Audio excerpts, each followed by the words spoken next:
সুপ্রিয় দর্শক, আপনাদের সবাইকে সাদর আমন্ত্রণ জানাচ্ছি মিল্ক ভিটা ঝটপট ইফতারে। সঙ্গে আছে আমি রাহিমা সুলতানা রিতা। আশা করি আপনারা ভালো আছেন। আজকে আমি আপনাদের দুটো মিল্ক ভিটার প্রোডাক্ট দিয়ে মজাদার সুস্বাদু ঝটপট খাবার তৈরি করে দেখাবো। আমি প্রথমেই তৈরি করে দেখাচ্ছি দুধ গাজর। চলুন তাহলে দুধ গাজর আপনারা কেমন করে তৈরি করবেন। দুধ গাজর তৈরি করতে আমার লাগছে খুব সিম্পল কিছু জিনিস। লাগছে মিল্ক ভিটা ঘি 1 টেবিল চামচ লাগবে। এখানে আমি গাজর নিয়ে নিয়েছি গ্রেট করা 1 কাপ।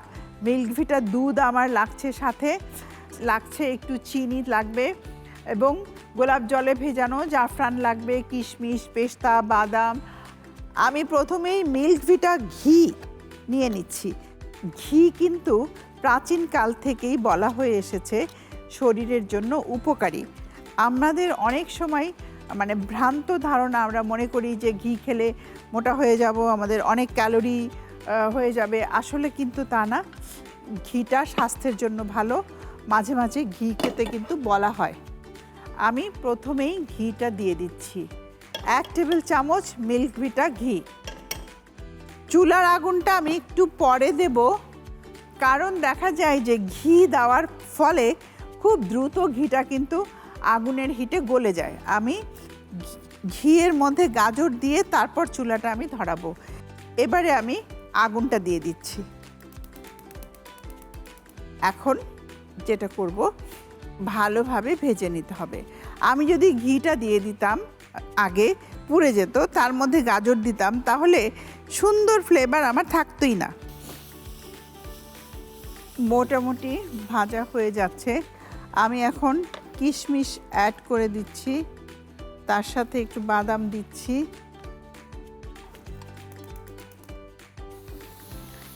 এবারে আমি দুধটা দিয়ে দিব। বাদাম দিলাম, কিশমিশ দিলাম। আমি এখানে মিল্ক ভিটা তরল দুধ দিয়ে দিচ্ছি। এরপর যেটা করব, এখানে আমি একটা জিনিস দেব দুধটাকে ঘন করার জন্য। আমার কাছে মিল্ক ভিটার গুঁড়ো দুধ আছে। যেহেতু আমাদের হাতে সময় কম থাকে, তখন আমরা ঘন করার জন্য এখানে আমি 2 টেবিল চামচ পরিমাণ গুঁড়ো দুধ দিয়ে দিলাম। ব্যাস, আমার আর ঘন করার কোনো ঝামেলা নেই। মিল্ক ভিটার তরল দুধও আছে, মিল্ক ভিটার গুঁড়া দুধও আছে। জীবনটা সহজ হয়ে গেল। আমি পুষ্টিকর খাবার, সুস্বাদু খাবারও তৈরি করতে পারছি, আবার সহজে করতে পারছি। আপনারা দেখুন কি সুন্দরভাবে মিশে গেছে, ঘন হয়ে গেছে। আমি এখন চিনি দিয়ে দিচ্ছি। আমাদের দুধ গাজর কিন্তু অলমোস্ট প্রায় ডান। এই চিনি দিয়ে দিলেই আর 10 মিনিট পরে আমরা নামিয়ে নেব। আমি এখানে 4 টেবিল চামচ পরিমাণ চিনি দিচ্ছি। চিনিটা সম্পূর্ণ নিজের কাছে, আপনার যতটা ভালো লাগে আপনি ততটাই দেবেন। ঘন হচ্ছে। আমি এর মধ্যে যেটা করব, একটু ফ্লেভারের জন্য 2টো এলাচ দিয়ে দিতে পারি আমরা। আসলে রান্নাটা অনেকটাই নিজের কাছে। বাহ, চমৎকার একটা ক্রিমি ভাব কিন্তু চলে এসেছে, খুব ভালো লাগছে। আমি এখন ঢেলে নেব। এখন আমি পরিবেশন করে দিচ্ছি। দুধ গাজর ঠান্ডা যখন হবে এটা জমে যাবে। আপনাকে নামানোর সময় এই রকমভাবেই নামাতে হবে। ঠান্ডা হয়ে গেলে পুরো জিনিসটাই একদম। এরপর আপনি পছন্দ মতো সাজিয়ে পরিবেশন করতে পারেন। আমরা এখানে একটু চেরি দিয়ে দিচ্ছি। ব্যাস, প্রিয় দর্শক, তৈরি হয়ে গেল ইফতারির জন্য সুস্বাদু পুষ্টিকর দুধ গাজর। আমাদের ইফতারের একটা আইটেম শেষ। আমরা এরপর নেক্সট আইটেমে চলে যাব। তবে তার আগে নিয়ে নিচ্ছি ছোট্ট একটা মিল্ক ভিটা ঝটপট ইফতার থেকে ব্রেক। আমাদের সঙ্গেই থাকুন।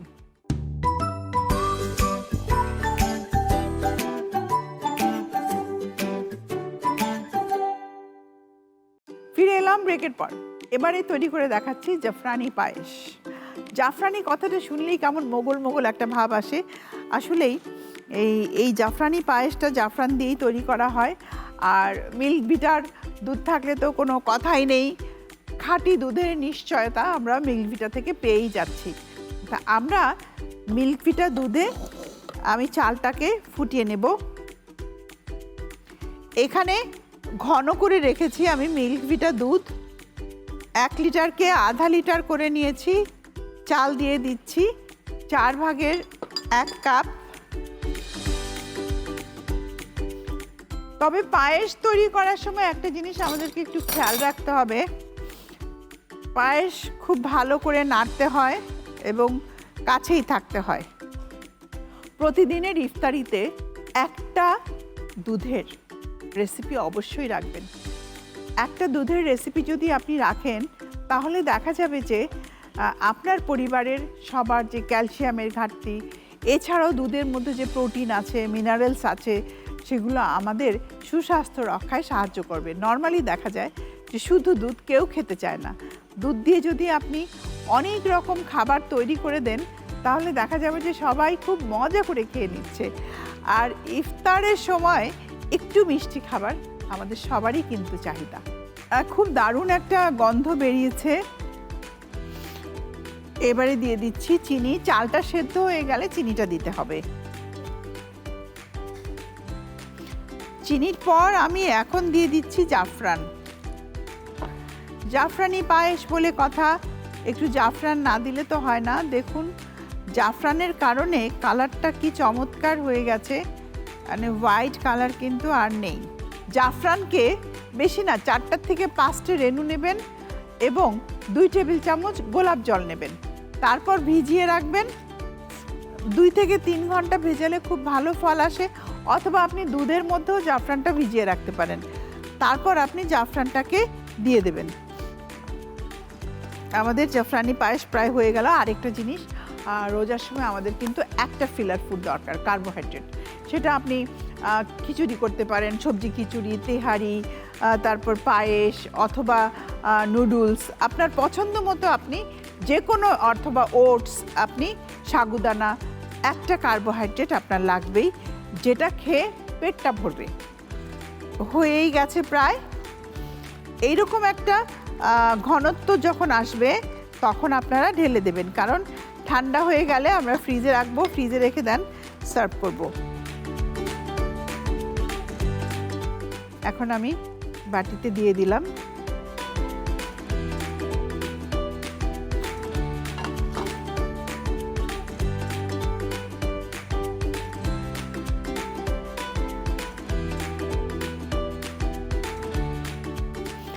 এখন যেটা করব, কিছু চেরি ওপরে দিয়ে দিব। জাফরানি পায়েস বলে কথা।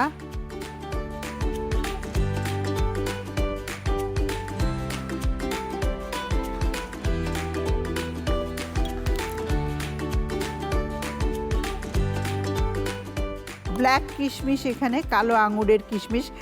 এরপর আমি দিয়ে দিচ্ছি কিছু সুইট বলস, দারুণ দেখতে, হার্ট, নানা রকমের শেপের এখন পাওয়া যায় কিনতে। মিল্ক ভিটার প্রোডাক্ট রেঞ্জ যদি থাকে তাহলে আপনি আপনার পরিবারের জন্য একেবারে ঝটপট, মজাদার এবং সুস্বাদু ইফতার তৈরি করে ফেলতে পারেন।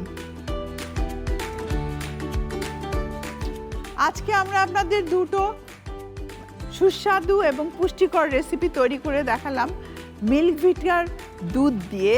আশা করি আপনাদের সেগুলো ভালো লেগেছে। আপনাদের সঙ্গে দেখা হবে আবারও মজার সব রেসিপি নিয়ে। আমাদের সাথেই থাকুন এবং RTV সঙ্গে থাকুন।